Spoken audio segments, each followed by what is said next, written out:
Hello students, welcome back to our YouTube channel SS chemistry. आज हम पढ़ने वाले हैं सांद्रता को व्यक्त करने की विधियाँ। अब हमें पढ़ना है सांद्रता को व्यक्त करने की विधियाँ। तो सबसे पहले हमें पता होना चाहिए कि सांद्रता आखिर होती क्या है। इससे पहले वीडियो में हमने विलयन का एक बेसिक सा इंट्रोडक्शन लिया था, जिसके बारे में हमने जाना था कि विलयन होता क्या है और विलयन किन चीज़ों से मिलकर बना होता है। आज हम पढ़ेंगे सांद्रता को व्यक्त करने की विधियाँ। तो सांद्रता होती क्या है? विलयन के इकाई आयतन में विलयन, विलयन के इकाई आयतन में विलयन, विलय की मात्रा विलयन की सांद्रता कहलाती है। यानी कि कोई एक विलयन है हमारे पास जिसमें इकाई आयतन में जितना विलय घुला हुआ है उसकी मात्रा अगर हम नापेंगे तो उसको हम उस विलयन की सांद्रता कहते हैं। इसको हम व्यक्त किस प्रकार से कर सकते हैं?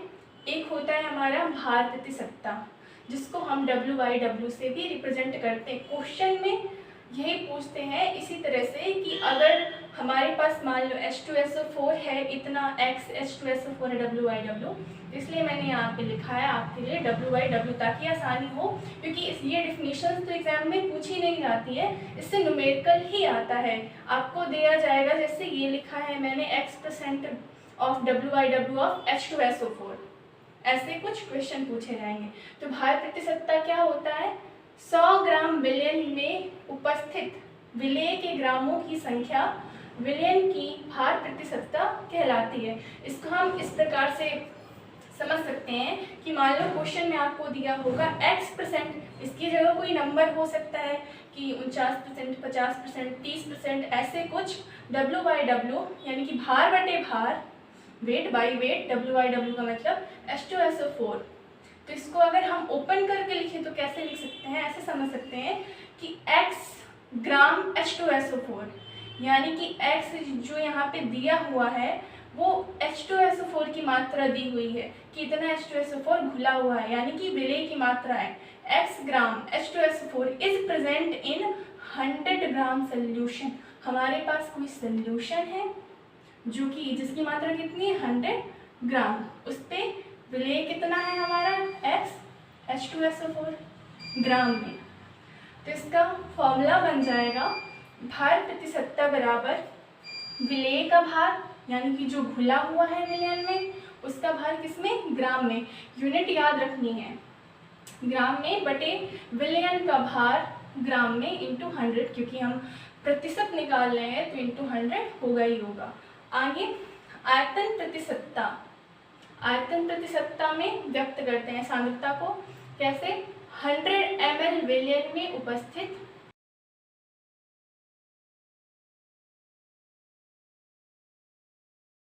लिया हुआ है वो ml में लिया हुआ है, और भार प्रतिशतता में हमने ग्राम में लिया हुआ था। आयतन प्रतिशतता में विलयन को हम ml में लेते हैं, यानी कि 100 ml विलयन में विलय के ml की संख्या विलयन की आयतन प्रतिशतता कहलाती है।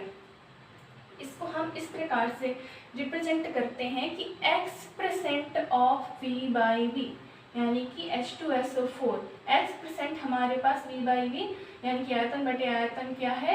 H2SO4 है। तो इसमें ml X ml हमारे पास H2SO4 है, यानी कि जो सल्यूट है यानी कि जो विलय है वो भी ml में है। X H2SO4 present in 100 ml of solution.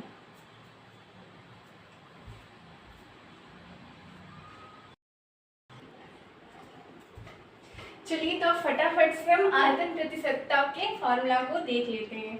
आयतन प्रतिशतता बराबर विलय का भार ml में बटे विलयन का भार ml में इंटू 100।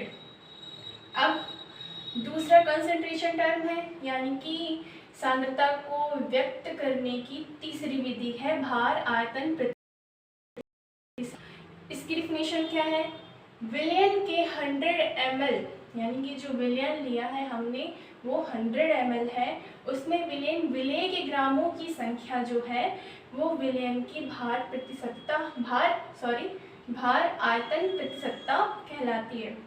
पहले हमने पढ़ा था भार बटे भार, जिसमें विलेय भी हमने ग्राम में नापा था और विलयन को भी ग्राम में। फिर इसके बाद हमने पढ़ा आयतन प्रतिशतता, उसमें विलेय को हमने ml में नापा और विलयन को भी ml में, यानी कि मिलीलीटर। ml का मतलब भार आयतन